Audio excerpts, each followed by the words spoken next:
Okay, welcome everyone to the HL7 AU eRequesting Technical Design Group for the 4th of December. This will be our second last meeting for the year. I'd like to start with acknowledgement of country. We acknowledge the traditional custodians of the land on which we all gather today.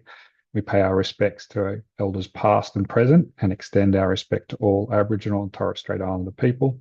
We acknowledge the First Peoples as the first scientists, educators, and healers. So a jam-packed agenda today. So I'll be chairing. We'll go through our usual business and a bit of an update on where we are with the ballot for working standard. Then we've got some change requests that have come up while we've been doing ballot resolution. They're not directly part of ballot, but we're going to go through a few of those. And then we're going to aim to finish ballot reconciliation today. So we've got a number of issues to get through. So we're going to have to be pretty tight on this today. We're going to try and time box items, try and keep to this schedule so we can get through them all. And we'll see how we go. But there's definitely lots to go through. So let's see how we go. So usual business, we have set minutes from the last meeting, which was on the 20th of November. We do have that here. I'll put it in the chat. So we've got in here, we've got our recording, we've got the slides, we've got all the notes that Michael put together with the decisions. Does anyone need any more time to review this? This was sent out a week ago with the agenda for this week's meeting. Hopefully people have had a chance to have a look, but are there any more amendments or need more time to review these? And if not, would someone like to make a motion to approve these minutes? I'm happy to motion. Thanks, Andy. Do we have a second for that? I'm happy to second Rosemary Bellado. Thanks, Rosemary. I will launch a poll. That.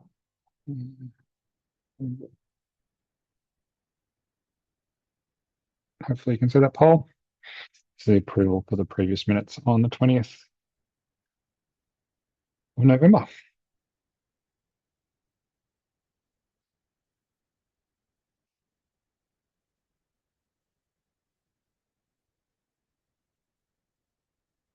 There. A couple more. You can abstain if you weren't there, but it's best we get as many people voting as possible. Okay, I'm going to end that in 5, 4, 3, 2, 1. So we have 9 plus 1 in the chat, so 10 affirmative, 0 negative, and 6 abstain. So that motion has passed. Thank you. Okay. Next week. So it is sold out. Everyone who should have been allocated a ticket by now. If you can't attend for any reason, please email events@hl7.com.au. There is a wait list. There might be some people in Melbourne who might be able to attend at the last minute. So if you can't attend, you please release your ticket. Otherwise, looking forward to everyone who's able to go next week.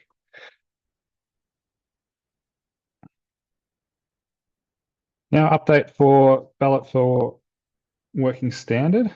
We've made some really good progress getting through this now. We have, as the co-chairs, triaged 100% or 101% actually of those issues. We've done a couple of extras.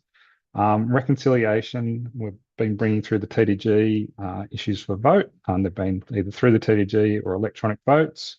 We now have 95% of those. We're going to try and finish off those last few today.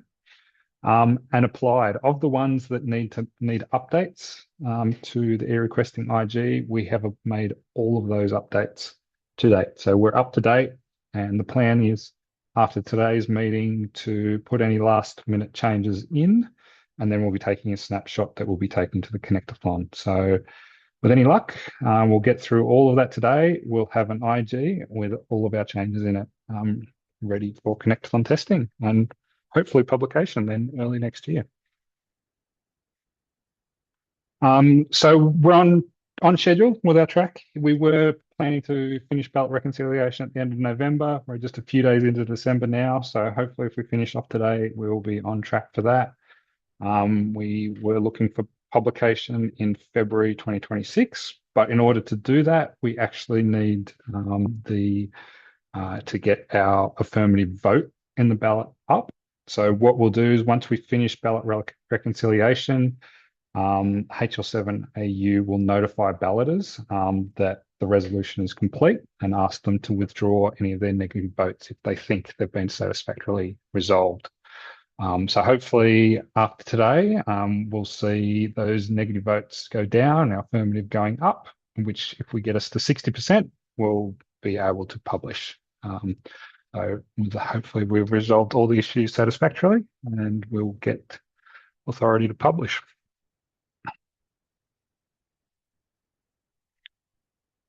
Since the last meeting, we did have an electronic block vote out. That was block vote 7. These were items that were considered not persuasive. It was open between the 14th and the 26th of November. Out of that vote, we had one item that was flagged as refer to telecom. So it was removed from the block vote and is on the agenda for today. So that was 52552. The remaining items in the block vote passed with a 15 affirmative, 0 negative, and 0 abstain. So that was our last electronic block vote for ballot as well. So we'll just move into the final issues for today. Okay, other change requests. I'm doing this in a bit of a backwards order today. Weren't sure whether some of the issues we're discussing today were raised by Vince. He may not be able to attend this meeting or he may be late. So we're just going to go through some other issues first to give him an opportunity to come if he can. So these are issues that weren't voted on as part of ballot, but they are related to ballot. They're things we've gone through or things that have come up when we've been making changes. So I'm not going to go through all of these as we're trying to time box this today. I'm trying to go through the important normative ones, which are the first 3. We're going to go through those first 3. Then we're going to jump over to the ballot issues. If there's any more time left in the meeting, we'll come back to the bottom 2 here. These aren't critical for us to get into the snapshot for Connectathon. So we'll see whether we get back to those if we have time. So we'll start with the first one. I will get you the link for this so you can have a look at it yourself in the chat. This is the snippet from the description. So one of our previous ballot issues, which was 52337, we'd identified that a number of elements had a cardinality 1-to-1 on coding, which what that actually means is it mandates one code and prevents translation. So if you want to use an equivalent local code, that you wouldn't be able to do that. And it also, the way that the required pattern had been applied, it would have to apply to every code in that list, meaning every coding must match the pattern, which is kind of redundant. Then you can't use a local code because it doesn't match the required pattern. So there's a number of elements we've found. We've addressed this previously in that other ticket, 52337, but in reviewing the IG, we've found that there's a number of other elements on different profiles that have the same issue. So we've resolved it once. We just need to apply the same pattern now across others that we found in the IG that didn't have this. And so we've got here communication request on the group identifier, the My Health Record consent withdrawal on scope, category, policy rule, and provision action. They're all the same problem. They all have a fixed value, and the coding has been applied as 1-to-1 when it should be 1-to-many. So I'll just show you on the next slide what that looks like. So the top one here is one of these from this issue. And the one down the bottom with the diagnostic request is one that has already been resolved and fixed. So just showing you the difference here. In this case, we have a group identifier. with a type, with the code, and in our case, with that top one that this issue is discussing, that coding is one-to-one and has a fixed value of PGN, placer group number. Now, the pattern we should be applying here is the coding should be one-to-many, and so that you can also use equivalent local codes in here rather than just the fixed value. As long as PGN is in the list, this will pass validation, but you can also have additional codes that aren't PGN that supplement that for your own use. So that's the proposed change here, that all of these items that we've listed in this JIRA, which is the communication request and my health record consent items, that we remove the max cardinality on coding. So we change it from one-to-one to one-to-many and apply the pattern decodable concept rather than coding. So it will apply correctly. Any questions on that? This is quite a technical one. It's just really about applying the correct pattern when we're coding, applying fixed values. If there's no questions, is anyone interested in making a motion to accept this change? Michael, I'm happy to make a motion. Thanks, Jamie. We have a second on that. Second. Thanks, Andy. Are there any questions or comments? Otherwise, I will launch a vote. Okay.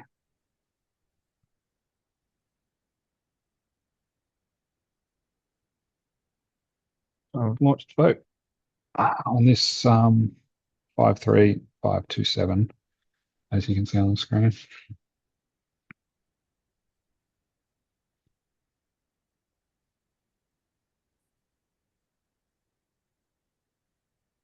Okay, we've got about 65% people voted. Let's get that number up a little bit. Okay, it's looking pretty good. Okay, and that in 3, 2, 1. Share results. So we have 16 plus 1 in the chat, 17 affirmative, 0 negative, and 4 abstain. So that motion has passed. Okay, one down. Jump on to the next one. Oh.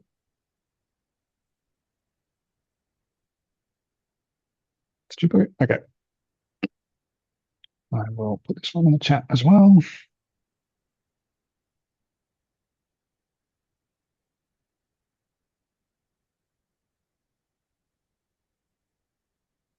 Okay, a number of ballot issues. These are, well, actually, these might have been ballot comment issues. I kind of remember the previous issues that have been raised against DIG that we agreed on a set of common search parameters for the eRequesting filler, patient, and server.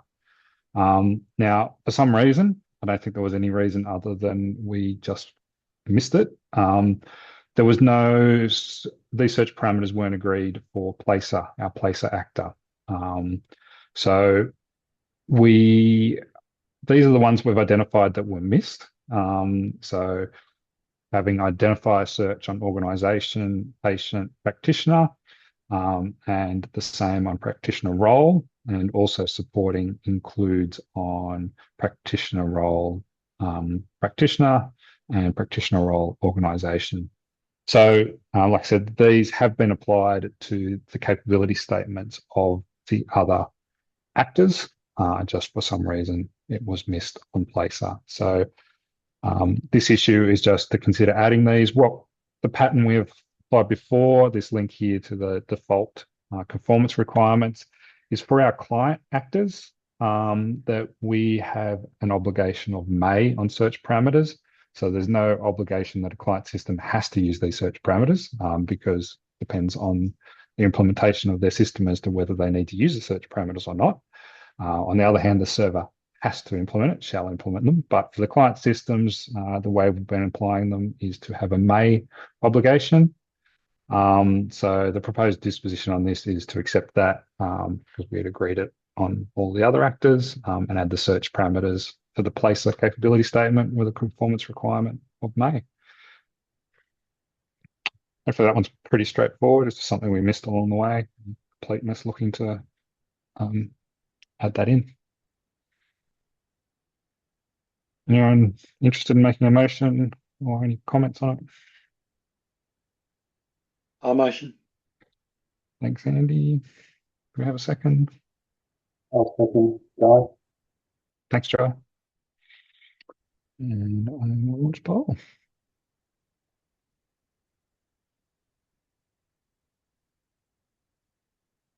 To find it. Relaunch. Hopefully you can see that.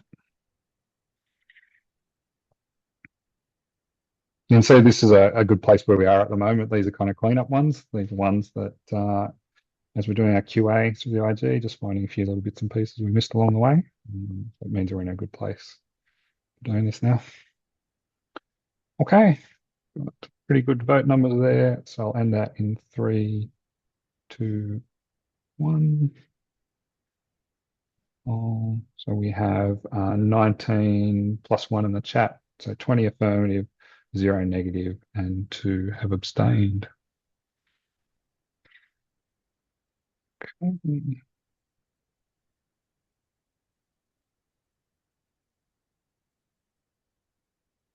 Just okay.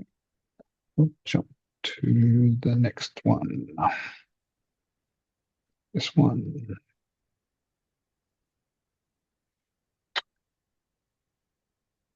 Oh.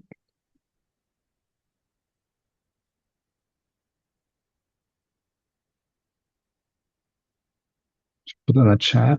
Randy, we might come back to your question at the end of the meeting if we've got time. I'll just take note of that. Otherwise, anyone who's might want to respond to comment in the chat, you can do so, but we'll just keep going through these ballot issues. So this one is about eRequesting shorts with fixed value and a current short of code option. So yeah, this is something, I think we went through this in the last meeting, that there was some confusion over some of the elements when the international fire spec, rather than having a description of the element itself, actually had in the short the possible values that could be applied there. And we have applied in a number of cases a fixed value. So it can only be one of these options, which then makes it a bit confusing when the description says it can be, for example, there, that first one, it could be routine, urgent, ASAP, or stat. In our case, for our urgent communication request, we have got a fixed value of urgent. So that description of that element is now confusing because it can't be any of those values. It can only be urgent.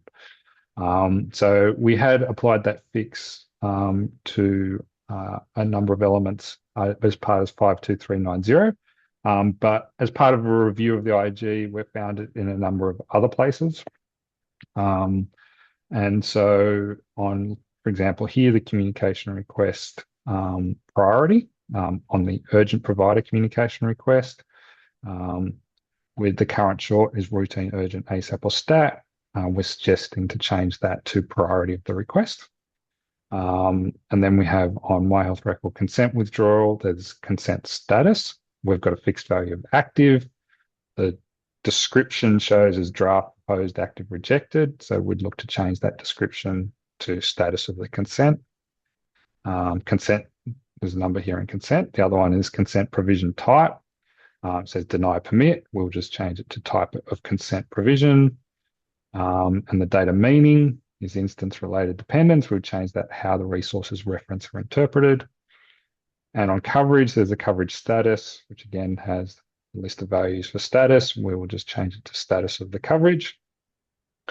And on the eRequesting task intent, we'll look to change it to intent of the task. So I think that one's pretty straightforward. It'll just make a bit more readable, the IG.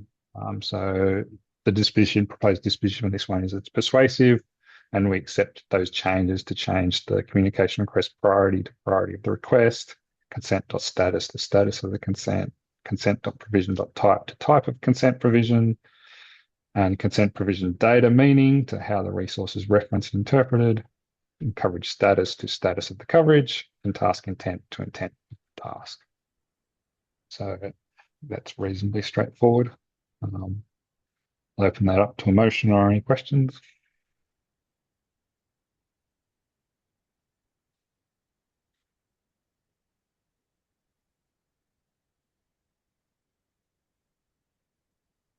Someone like to make a motion?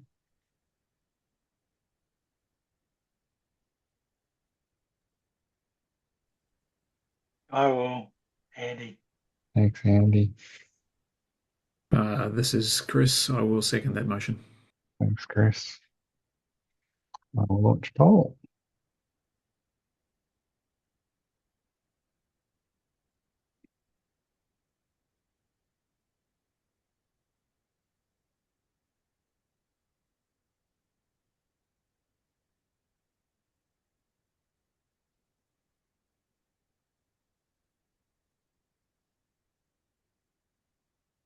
Okay.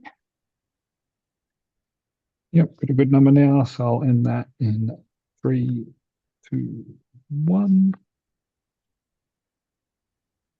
So we have 19 affirmative, 0 negative, and 3 abstain. Okay. Thank you. All right. So there are a few of the ones we just wanted to go through that were direct ballot issues.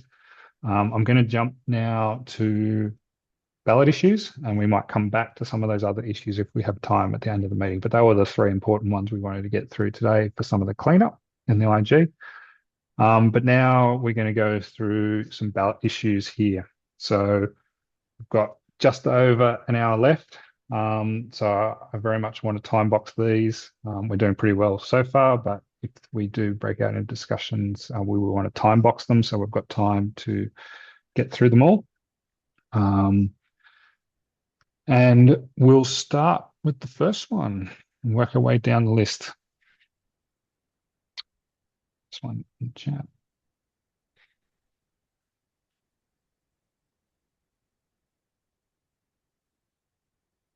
Now, this one was actually supposed to be part of the last block vote, but due to a technical issue, it didn't make it into the vote.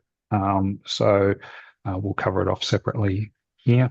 And this is one that was actually raised by Epic through another ballot issue. That ballot issue had all of their issues in it together. So we've just pulled this one off as a separate issue, as had the others, so that they can be resolved separately. But they all relate back to that overarching list of issues that Epic had raised during the ballot. So this one was about identifiers, and so there doesn't seem to be any guidance on using service request identifier and task identifier. At the very least, they need to be one-to-many in order to provide consistent representation of business identifiers. So this is something we have in the TDG in the past, had a number of discussions about the use of identifiers. We had been through both of these for the service request identifier back in July. We talked about the service request, July 24, not even this year. We talked about service request identifier, and it was added as 0 to 1 and going to support any type of identifier. So that was a very deliberate decision to have it optional and also have it support any type of identifier that might want to be used. More recently, in March, we had a discussion about the use of task identifier. And this was being implemented because fillers actually needed it in order to be able to track fulfillment. And so we looked at adding it there, and we put it in again as optional and as part of that ticket. So I will just quickly show you what we've got at the moment. So you will see in the eRequesting IG on our diagnostic request. And put these back on. Okay, we support on the service request an identifier, so it's a must support, and we support any type of identifier. And there's an obligation here which is populate if known. So if the placer knows an identifier, it should populate it. If it doesn't have to. And then on our task, which is used for tracking the fulfillment, we added the identifier here. Again, we added as must support, but optional, supporting any type of identifier. But we didn't put any obligations about having to provide it. So this was more if you've got one and you want to use it, you can. The placer won't complain about it. The filler won't complain about it. The server will handle it. So very low bar for obligations. They're just saying if you've got one and want to use it, you can, but there's no specific obligations on that. So we've definitely been through that, definitely had those discussions. So this proposal was to make it mandatory and provide some specific guidance on it. This disposition we're saying at this stage is that it's not persuasive, that in our release 1, we intend to support identifier, but it's not intended to be prescriptive on its use. And so we'd had those other discussions about bringing it in. That doesn't mean in the future it won't be, but for the moment, for release 1, just providing the support without being prescriptive. Anyone got any comments on that one?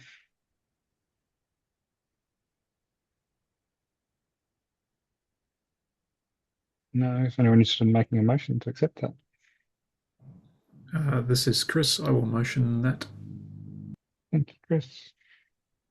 For a second. Andy. Thanks, Andy.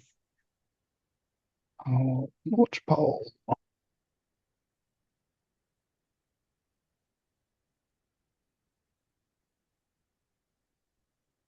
Okay, should see that now.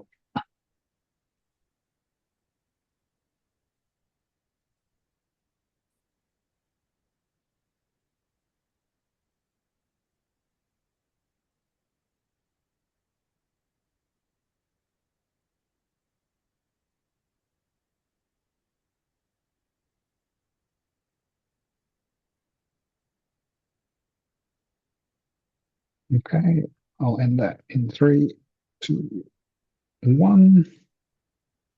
And we have 18. Oh, so we've got 2.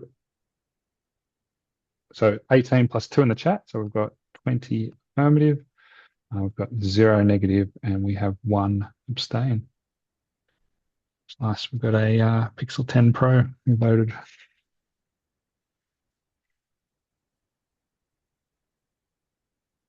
So if you can, I think Michael Osborne did put in the chat. Probably if you're on your phone, you probably will have difficulty doing that. But others, if you can update your name in Zoom, so it's good for the minutes to have that who attended. So if you can do that in Zoom, that's great. If you're on a phone, you're probably going to have difficulty.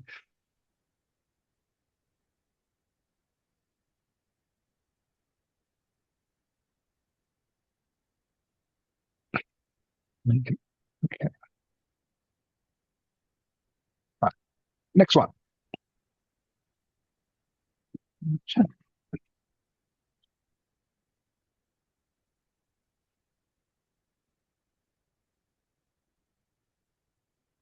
So this one is AU-based diagnostic request, status reason, obligations, and binding need revision. So the AU-based diagnostic request profile extension element status reason has AU eRequesting server obligation of shall handle, but there is no defined value binding defined. How can a server effectively handle this? Recommendation: either define a bound value set preferred or remove the server obligation. So I've got to put a screenshot in there at the moment of how this is defined on our diagnostic request. And so this statusReason extension was added as part of our ballot for comment last year. So it was, I'll probably go through it on the next slide a little bit, but it was added so that you could actually give a reason when there was a status to explain a particular status.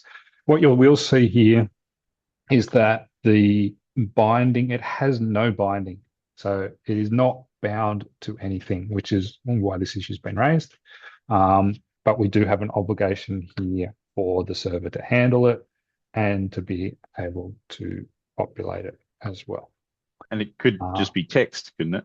Like Yeah. code. Yep, jumping ahead. So this was introduced in that 47098 ticket with a discussion and a vote in that meeting in November last year.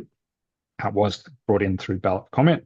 So the purpose of the extension was to allow additional information to be recorded when a placer changes the status of a diagnostic request, such as when moving to on hold, revoked, or entered in error. So to provide some additional detail if it's in a state, one of those states. So at this stage, the extension remains unbound, with the implementation is likely to use free text or local codes until further implementation experience supports development of a standardized value set. So defining a binding now would be premature and may limit flexibility in representing status reasons that are not yet standardized. So the absence of that binding does not prevent a server from handling the element. Binding only affects terminology validation, not storage or exchange. So a server with a shall handle obligation is required to accept and persist the data, but is not required to validate its content against a bound value set. So I think what we're saying here is that we deliberately didn't bind it originally because we didn't have a value set. We didn't have a set of defined terms. Like Angus, you suggested, free text is probably the most likely use of this currently. But the lack of that binding doesn't prevent the server from handling it and actually storing it. It just won't have anything to validate it against, so it should accept it.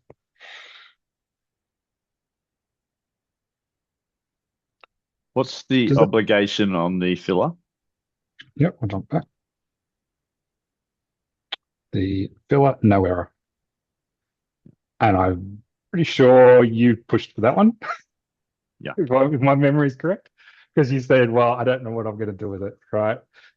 But it is there. So, I mean, the key thing is, well, if it's in a status, you need to manage that status. This is just additional information to say why it might be there. Right? So, but we didn't want to go any further than that to say what you had to do with that. But that information would support the use of that status. And so we have statusReason on task for the same reason. This is just on the service request if the placer had moved it to a status and you're might want to know why. Well, they might want to provide, even for their own information, why they moved it to that status.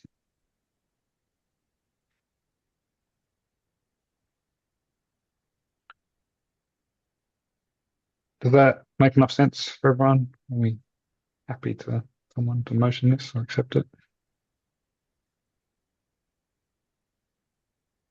Motion, sorry. Thanks, John. Motion, you have a second?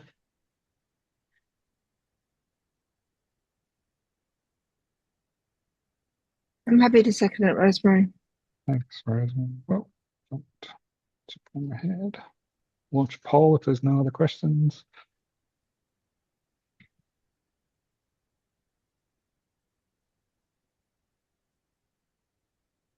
Okay. Vote for the current motion on screen.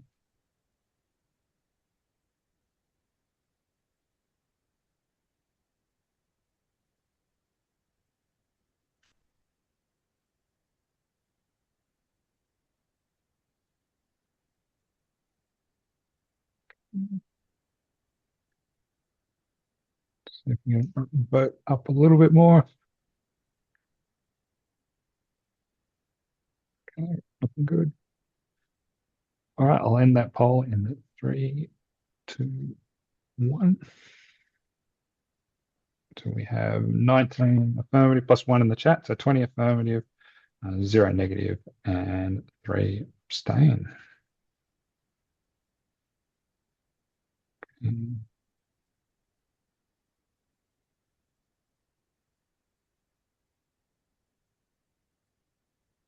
All right, next one.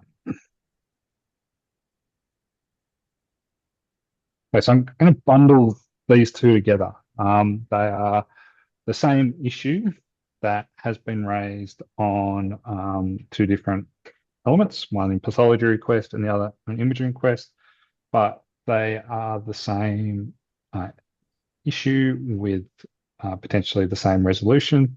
So we'll see if we resolve these together. They don't have to be resolved together. If we do think that one needs a different resolution, we can absolutely apply them separately. But I'm just going to talk to them together and we'll see whether it makes sense or not. So I'll put these 2 in the chat.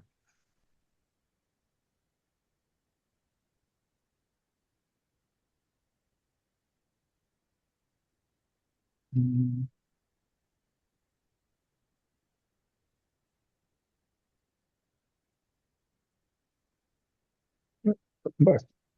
Okay. So the first one here, 52554, is talking about the AU eRequesting pathology request.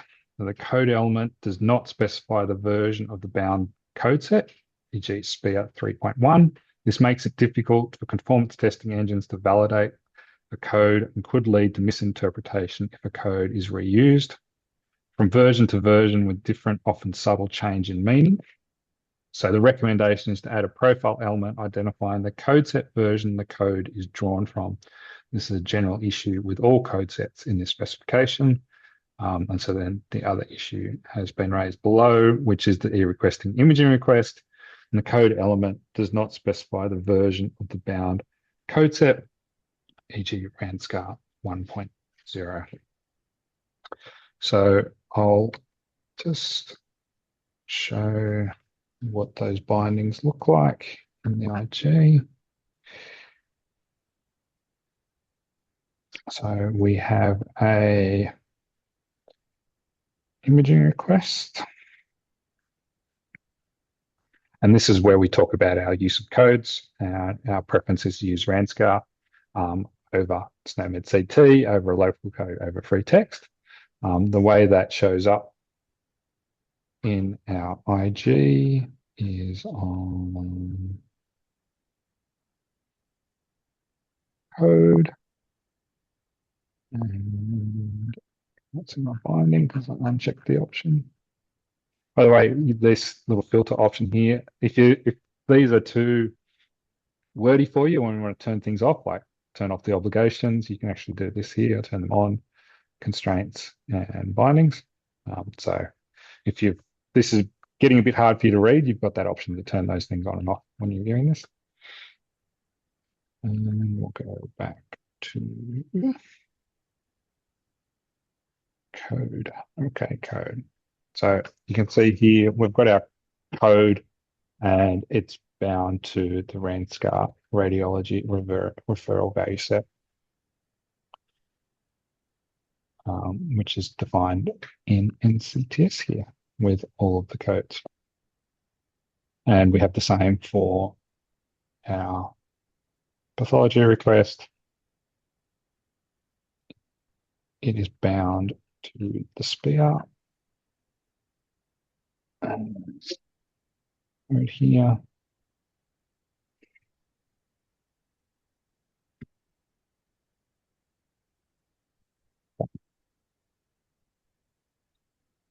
So looking at the resolution to this, there's a few different angles probably looking at this, but we'll hopefully cover them all off here in this proposed resolution for both of these.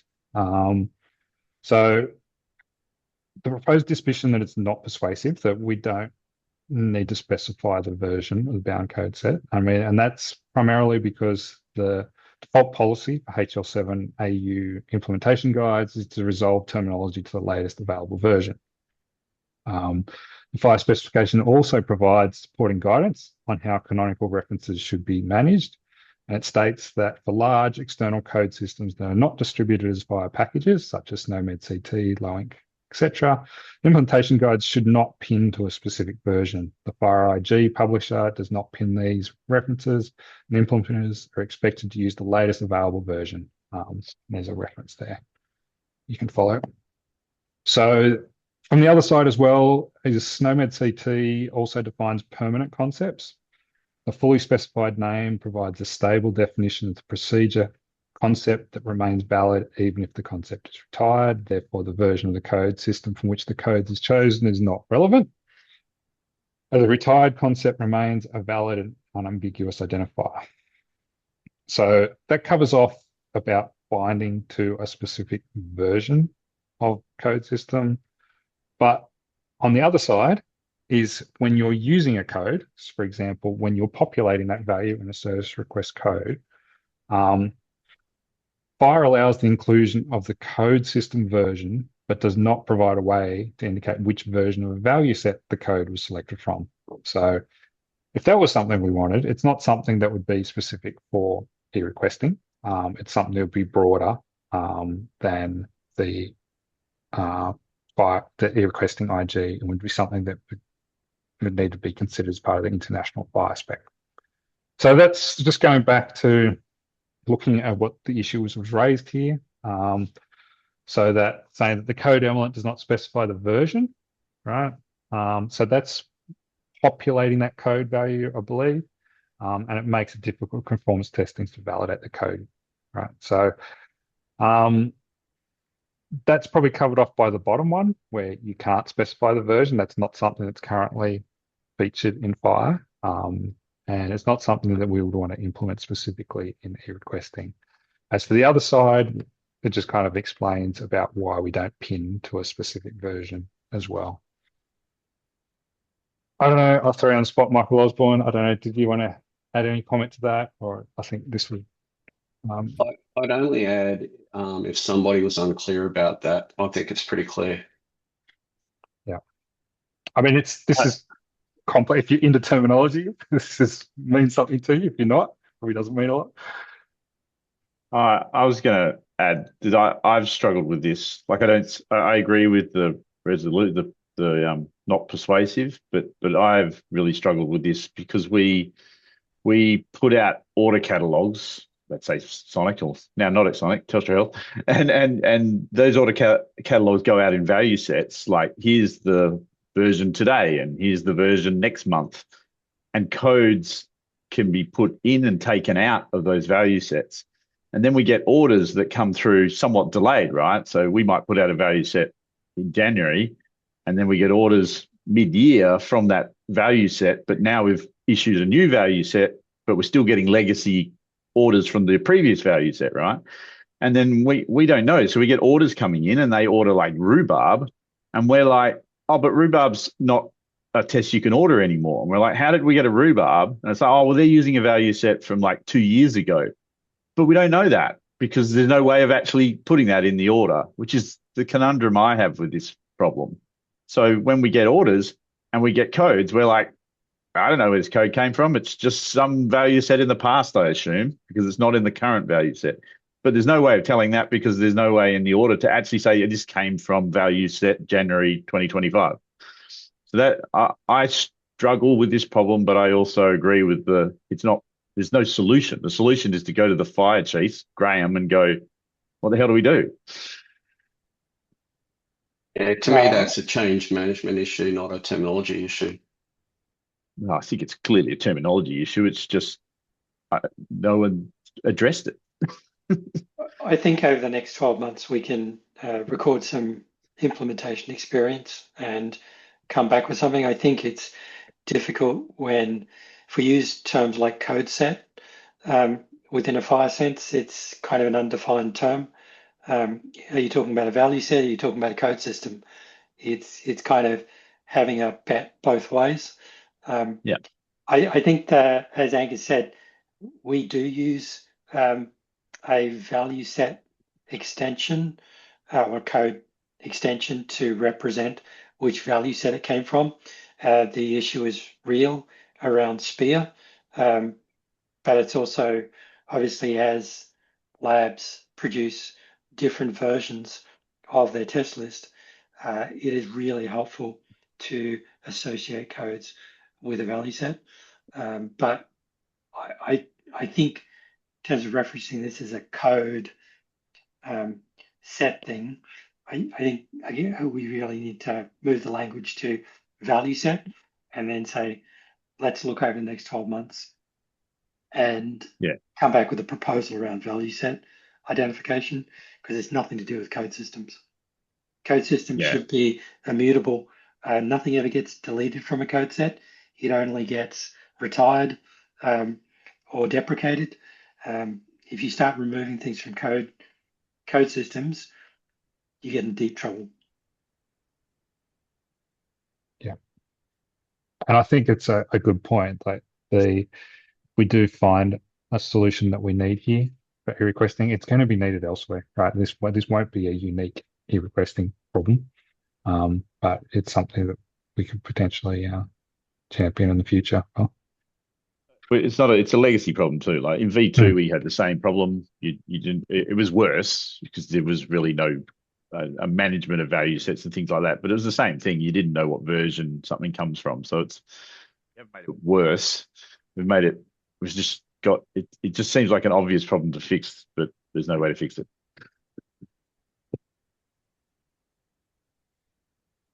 Okay. Is anyone interested in motion to accept this proposal? I accept this. I accept this proposal. I'll put forward that I accept this proposal.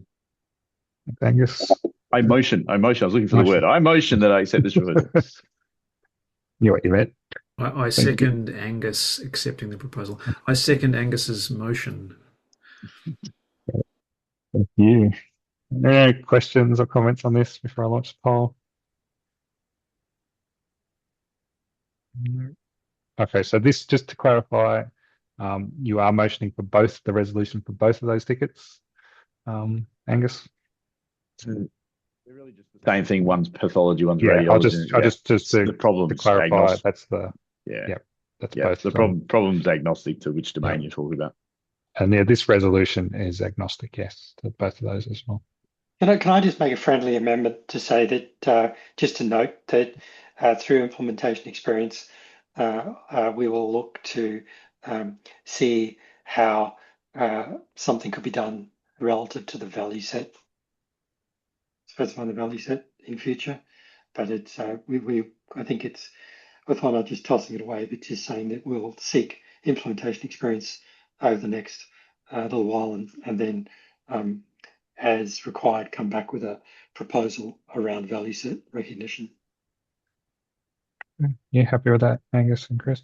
Yeah, I agree. I don't think, the problem hasn't gone away. We just haven't got a solution to the problem. Yeah.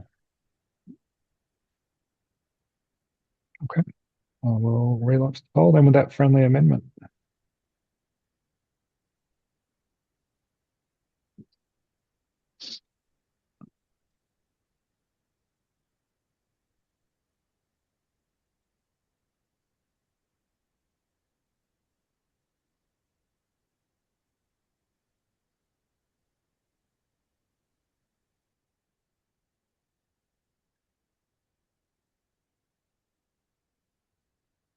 Just a couple more votes if we can.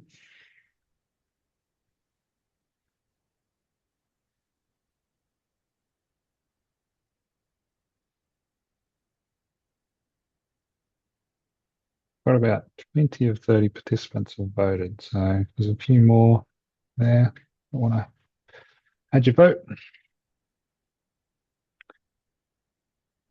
Getting up there now. Okay, I'll end that poll in 3, 2, 1.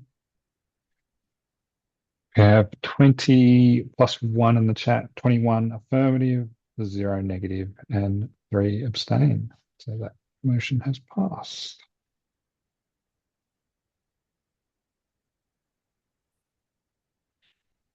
All right, it's a lot to get through today. We're doing well so far, so keep going. Next one, about display sequence. So this one was the refer to telecom from the last eVote. This was part of block vote 7 we just had, so this was removed from that. And get the link from the chat.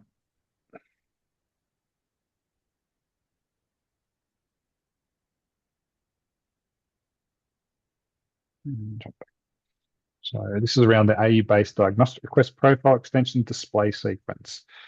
Has incorrect obligations. So the AE-based diagnostic request profile extension element displaySequence has AE requesting server obligation of shall handle and shall able to populate. Why would a server display a request? On what information would a server populate this field?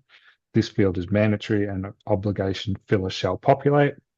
So there should never be a need for a server to populate. Recommend change the server obligation to shall no error only. So I've put here on the bottom of the slide our current obligations. Now we have a set of standard default obligations that we applied across the entire IG. And with the server obligations, we have 2 obligations, which is shall able to populate and shall handle. And I will just show you that in the IG. Right window.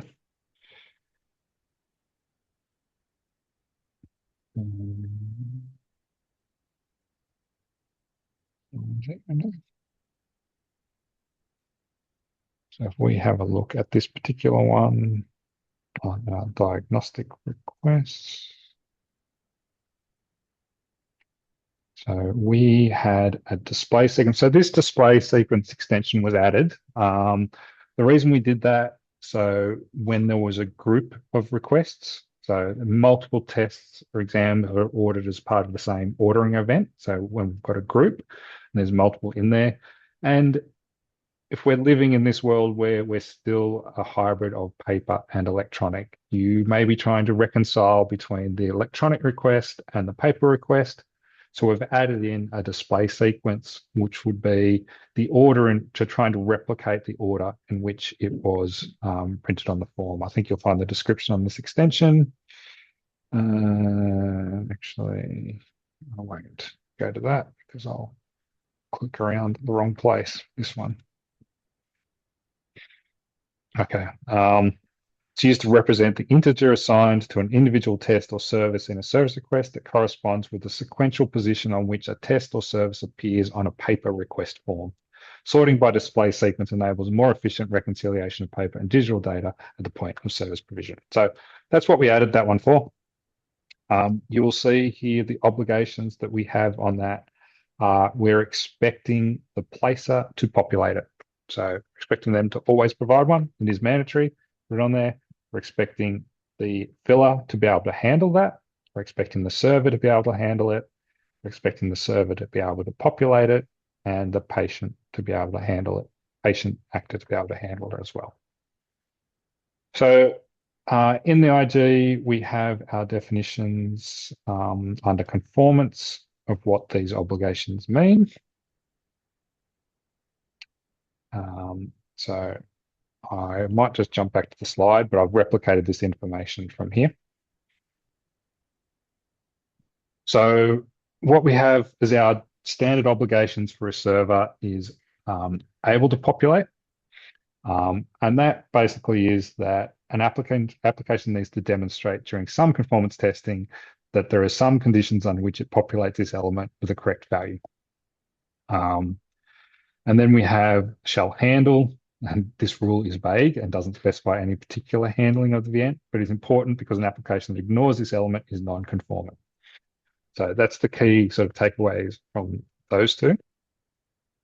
And we have applied this consistently across the entire IG for the server actor. So if we just jump back to the IG, you'll see on all of these, we've got the server handle and able to populate, the server handle able to populate. It's across the entire platform, and that is also based on the way we came up with our default obligations. I'll just put this in the chat too. This is something we've agreed to previously, that our default obligations, we have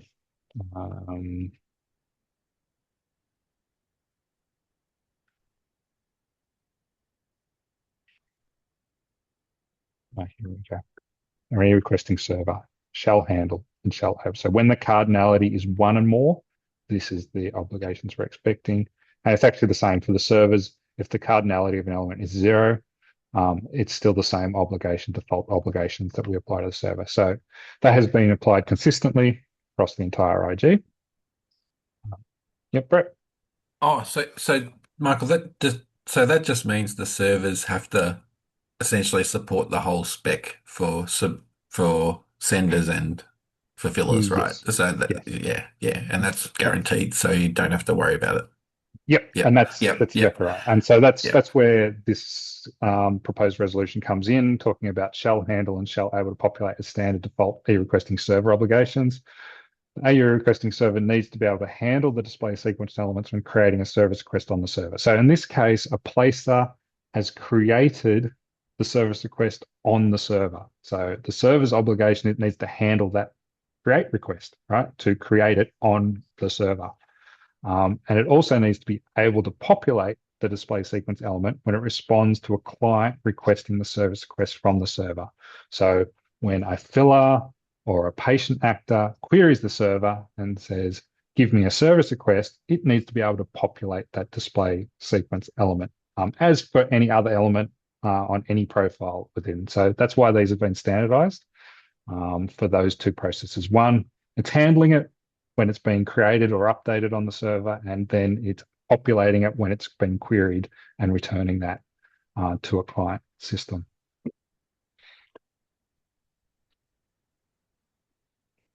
Does that make enough sense to everyone? So this, even though the element itself is called displaySequence, the server isn't expected to display it, right? It's just an element being treated like any other element. It's just data, the data that's being created on the server and then being served up through a request to the client system.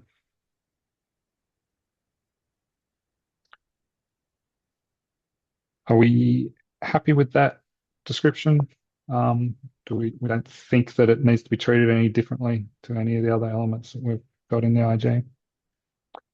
Not to say that in the future we won't revisit obligations, and we may get different obligations for different elements in the future, but we have been pretty standard across the board to date for release 1. We're very particular with these obligations, aren't we? Because most people assume that what you put in the server is what you get out, but we're being very specific and saying that ensuring that what you put in is what you put out. Yeah. I think the key thing for the shall handle is don't ignore it. Throw it away. We've got a must support obligation on this. So the server can't, like, you wouldn't expect a server to do that, but this obligation is doing that and saying, like, you can't ignore it. You have to handle, and in this case, it's handling it by storing it so it can serve it up when a client requests it. Yeah. It's kind of like this idea of a fire server that's a facade over something else, where the resource comes in, it gets parsed into all its bits, stored in some weird database somewhere in some weird way, and then reconstituted later. Yeah.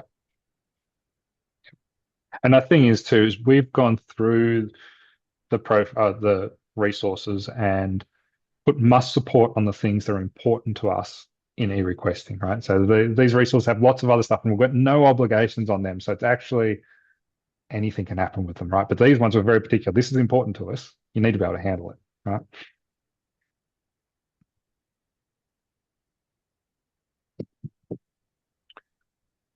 Anyone interested in making a motion for that?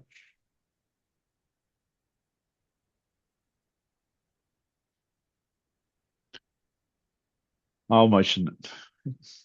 Thanks, Angus. I'm happy to second. That Who was that? Was that Jai? Yep. was Jai. You're very muffled, Jai, but I can tell it's you. Okay, I will launch vote.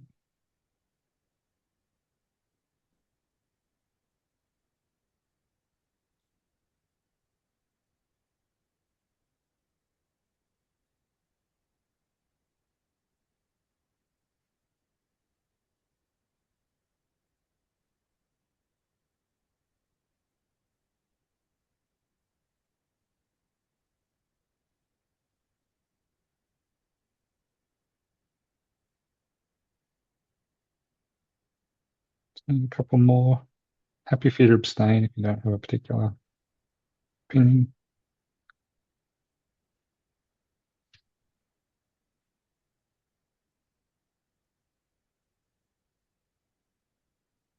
We've got 21 of 29 people voted. So, any other votes there? People haven't voted. Okay, there we go. All right, I'll end that in 3, 2, 1. So we have 19 plus 1 in the chat, 20 affirmative, 0 negative, and 2 abstained.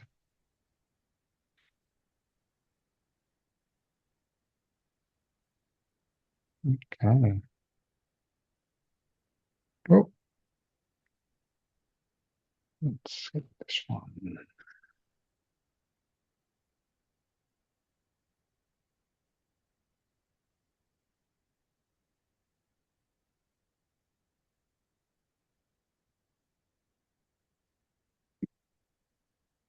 Specimen resource. So there's a bit to go through in this one. So the specimen resource is not referenced and elements are duplicated in extensions. So the AU eRequesting pathology request, there is no documentation of the specimen element, which is part of the International Service Request specification. Without this, the AU version is not fit for purpose. The first check a pathology filler makes is that all specimen types have been received. If this cannot be delivered from an eRequest, then it is not usable. Note private doctors and outpatients, requester types in scope, or collect specimens.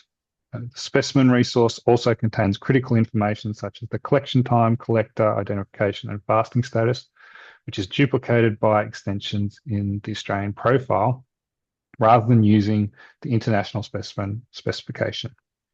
Failure to implement Specimen has led to multiple additional AU profile elements that duplicate elements in the international specimen resource and make the Australian specification less compatible and potentially significantly less interoperable with the international specification. Recommendation that the specimen resource should be documented as an optional element 0 to many and a value set binding for defined specimen types. The elements that are duplicated elsewhere in the Australian profile that are part of the specimen resource should be removed, e.g. fasting status, and replaced with the specimen element. Okay, what there? I need a drink after all that. Right. So there's a lot to unpack here, but I'll start with a proposed resolution.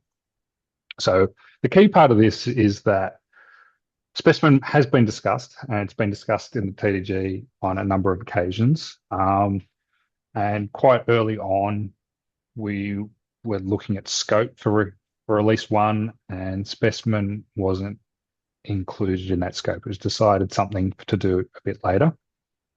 And that was really early on, one of the first planning meetings that we had for eRequesting. It was then formalized on that May meeting in 2024. Where there was a lengthy discussion about Specimen, and there was a vote held to hold it out of scope. So there's no debate that Specimen's something that we should be looking at, and we will look at some point. It was just as far as identifying the scope for release 1, it wasn't identified as a priority, and the TDG had discussed it and had made a note that it was out of scope. Some other parts that also complicate this for the moment is, so there was a comment there that we have introduced a fasting precondition extension, and I'll show you that in the IG. On diagnostic request, there is this fasting precondition, and you'll see here in the definition of this fasting precondition extension, it applies to a service resource and is used to represent whether fasting is a recommended precondition for the diagnostic request. It conveys the requester's recommendation regarding fasting at the time of ordering, not the actual fasting status of the patient. So that was the intent. of that extension. And that's why it's got the precondition. And we were quite specific. We went through a bit of discussion about the naming of this, but it is a precondition. So it's part of the request, and it's not actually whether they fasted it or not. So that was one of the issues that was raised in this, was that that was duplicated between the service request, with us adding that extension, and the specimen resource itself, which also has fasting in it. So the key thing here is that the fasting precondition extension represents the recommendation of the fasting status prior to a diagnostic test. This is distinct from specimen collection fasting status, which records the patient actual fasting status at the time of specimen collection. So I don't think that there's an argument there that it's duplicated. They are intended for different purposes. In addition to that, the current versions of R6, noting that R6 isn't published yet, but the ServiceRequest specimen element in R6 is noted as being deprecated and is discouraged from use, as intended to be removed in a future release. There's a lot more text than just that there. I'll put that in the chat so you can read the full text. But they are introducing a new specimen suggestion extension. So maybe I might go through this a little bit, because there is some guidance here in R6. I'll jump into it. Content. Oh.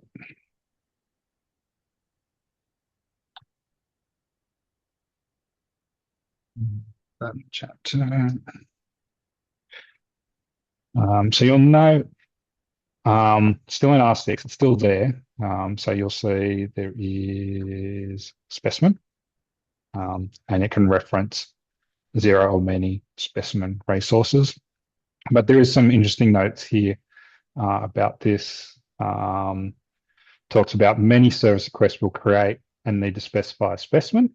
The request code will often have this information embedded in it. Alternatively, the service request specimen suggestion extension may be used to specify an existing specimen or the type of specimen expected to be collected. And then most commonly, the association between specimen service request resource will be from the specimen to the service request. So not from the service request to the specimen, but from the specimen to the service request. As usually, service request is created first and provides the authorization for the specimen to be collected, and the reference to the service request is recorded using a specimen request element. In a less common case where the specimen is used to perform the test is already known and available and needs to be specified at the time the service request is created, it's preferable to use the specimen suggestion extension on the service request resource, which enables specifying a particular specimen to be used either by a direct reference to a specimen or more generally coded concept specifying specimen type. So some reasonably specific guidance in there about how to use it.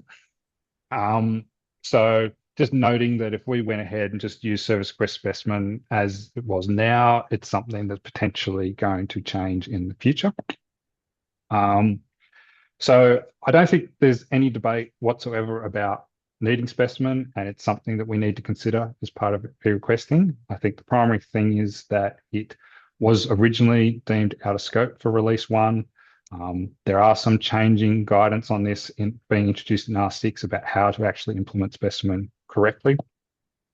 So the proposal for this one is to actually make it a consider for future use, and that the future consideration of specimen and eRequesting will need to assess the use cases and the approach in line with updated fire guidance, including how to incorporate the specimen resource. Brett? Yeah, I just had a couple of questions. So, I mean, you already have a lot of messages traveling in the field, and I guess specimen content is dealt with internally effectively, right?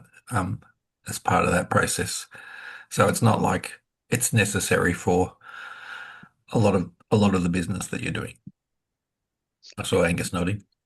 Yeah, I agree. There's kind of some stages that happen, right? A doctor places an order.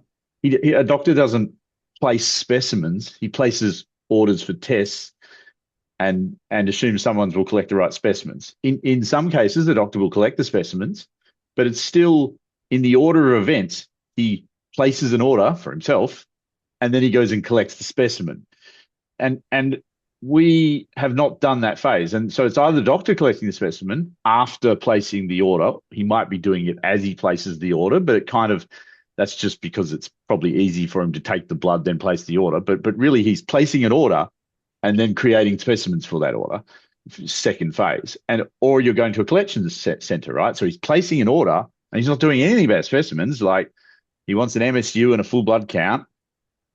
He doesn't care how that happens. He sends the order off, and our collection staff scan that order and go, he wants a full blood count and an MSU, and then they collect the specimens. So it's happening in the second phase at the lab.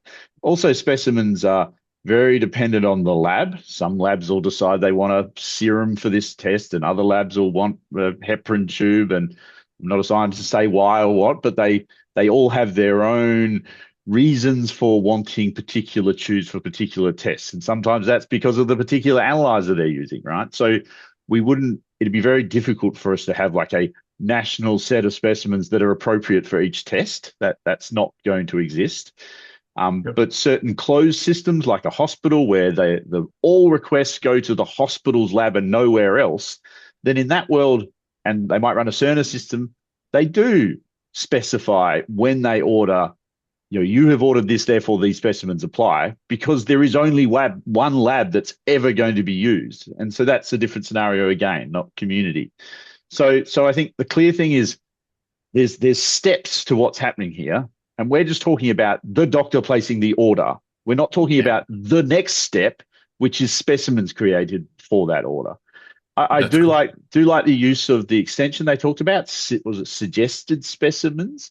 Yeah, specimen suggestion. Yeah, because that's more reasonable. I'd entertain that more. I'm not suggesting we need to do that, but I'd entertain that more. It's a bit like the doctor saying, I have taken some specimens. I suggest you use them. No.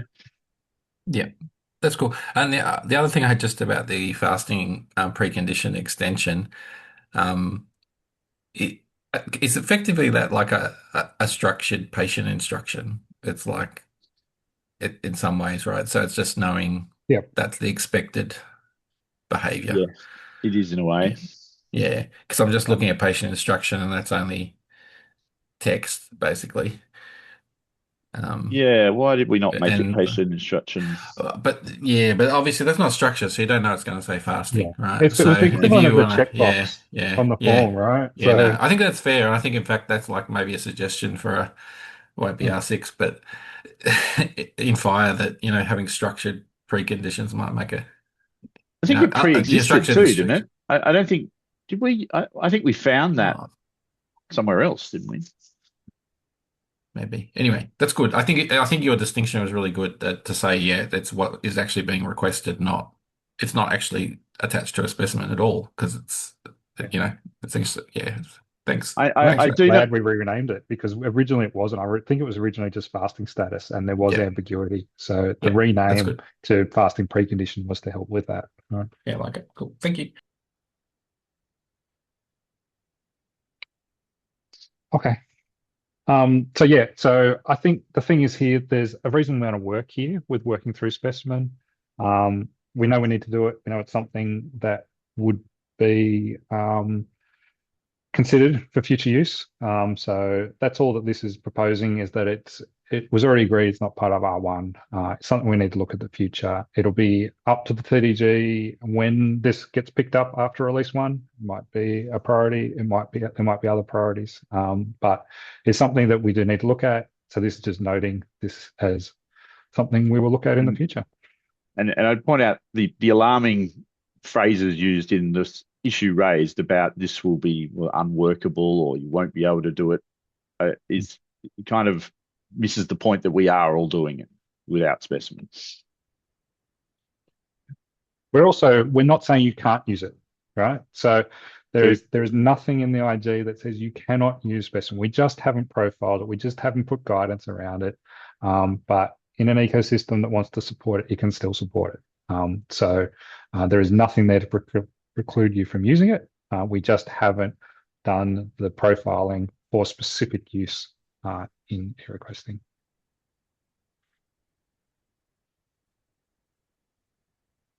Okay. Anyone interested in motioning to accept that? Or further comments? I'll motion that we consider for future use. Thanks, I'm happy Andy. to second. Thanks, Andy. Any other questions before I launch a poll?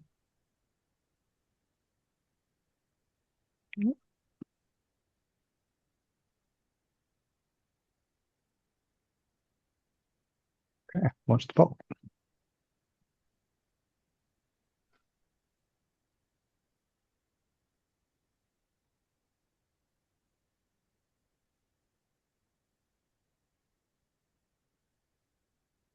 Okay, we've got a reasonable number there. I'll end this in 3, 2, 1. We have 19 plus 1 in the chat, so that's 20 affirmative, 0 negative, and 4 abstain. So that motion has passed. So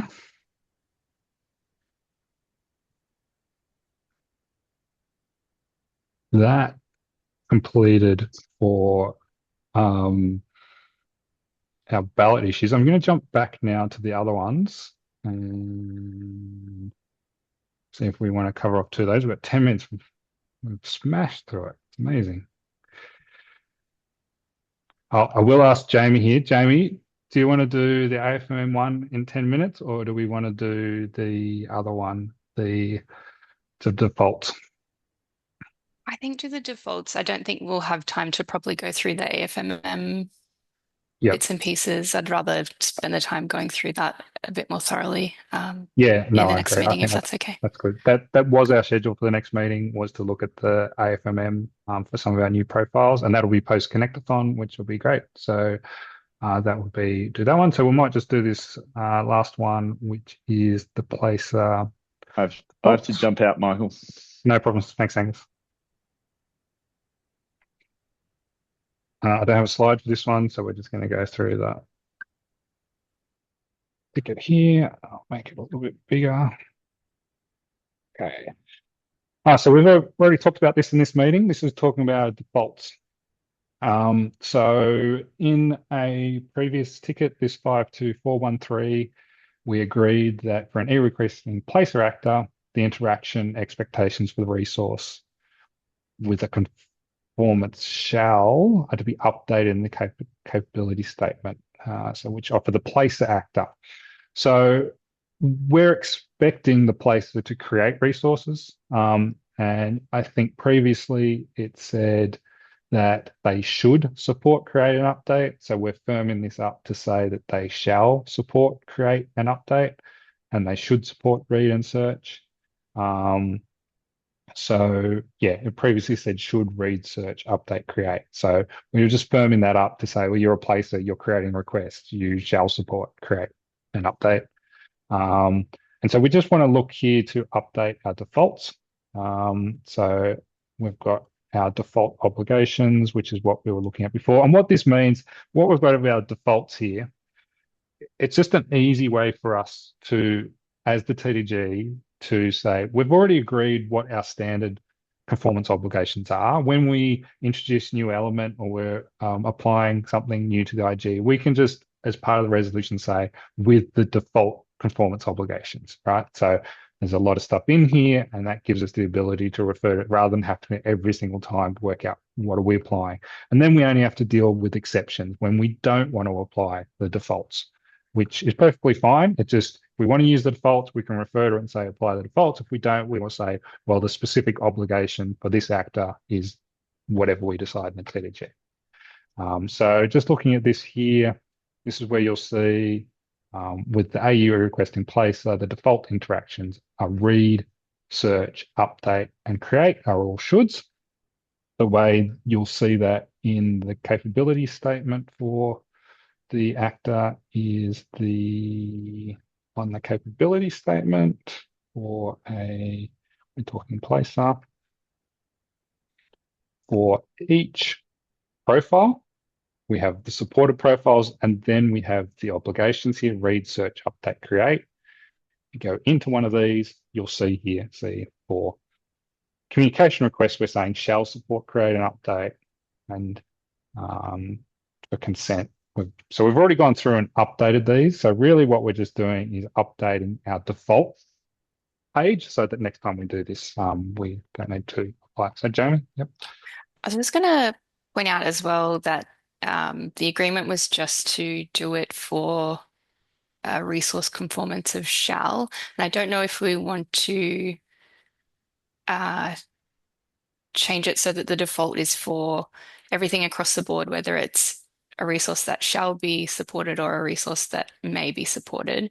Because if we do agree to change to apply across the board, we would, I assume, need to make a change in the capability statements to the may profiles, which, given we're just about to do the snapshot and no more normative changes should be happening after that, we wouldn't necessarily be able to do now. It's a good distinction. So we have profiles that we have, well, resources that we've profiled in this IG, like communication and request. And then there's others that are referenced, for example, condition, or it's actually defined in AU core. We've got some others in here, location, and some of those. So they're ones that might be used, but you may not have to create. And so I think that's where you'll see the resource conformance here is shall, and then another one is may, because you may not actually be, depending on what you're creating, what you're referencing, you may actually not need to create it. So the approach we've got at the moment, if it's a shall, it shall support create and update. If it's a may, it should support these because we're not being too prescriptive of it. My personal feeling on that is that should remain, that the defaults are for ones that have a conformance of shall. So we'll just have a look at what the proposed resolution in this one was.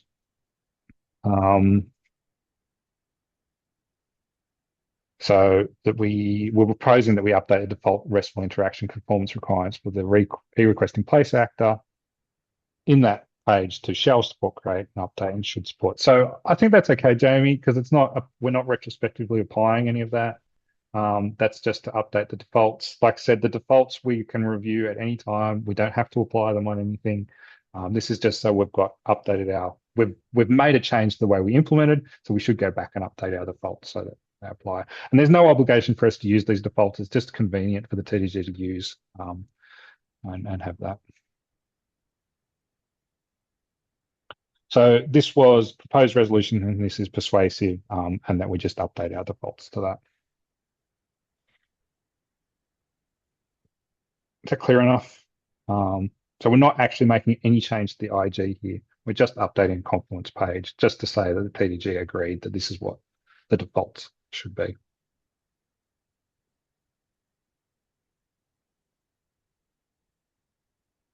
Jamie, did anyone want a motion for that one? Yeah, I'm happy to motion as per the ticket. Anyone interested in seconding that?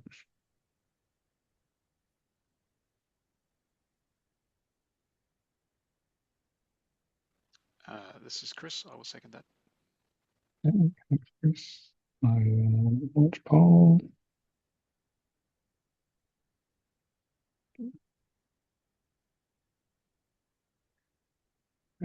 Poll to accept the persuasive disposition there, just to update our defaults on the Confluence page.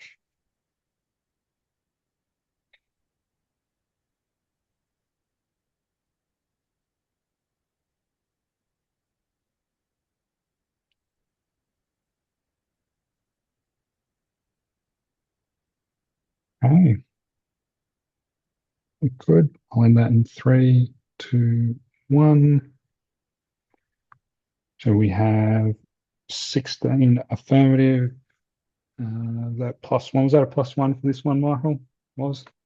Yep, so 17 affirmative, 0 negative, and 5 abstain. So that motion has passed. All right. Well, there was a slide here that I didn't want to put in the pack because I didn't want to jinx myself, but it's in here. Ballot reconciliation is complete. We have gone through all our ballot issues. We have a resolution to all of our items now. which is an amazing effort. We had a lot to go through. We had 99 to start with. We actually ended up with more than that with other issues that got raised during it. So I'm pretty chuffed with that. That was a huge effort by everyone to get us to this point. We should be very proud. So now what we'll look to do is we'll just close out those last couple of issues with our votes that we've put in today. We'll announce to the ballot manager that we have finished reconciliation, and then HL7 Australia will send out to all the balloters to consider withdrawing their votes. And hopefully we've satisfied everyone and we can get to our 60% affirmative and publish one in the new year. So awesome. Wasn't sure we'd get here. It's been a tough road, but we've done an awesome job. Really happy with where we're at. Well done. So just talk about next meetings. We've got the Connectathon next week. We're going to finalize the snapshot now today. It should be available Monday, ready in time for the Connectathon. So anyone else who's not at the Connectathon will be able to have a look at the IG though as well and see all the changes that have been put in there. We've got one more meeting for this year on the 18th of December. We will report back on what happened at the Connectathon. We'll also do that by maturity model review, which will get some of our artifacts up in their maturity level, which we need for publication as well. And then we'll decide when we're coming back next year. Some proposed dates are the 29th or the 12th of February. We will run a poll on that in the next meeting. We won't do it today, but we'll look to see when we come back after everyone's well-deserved break over the Christmas period. So thank you, everyone.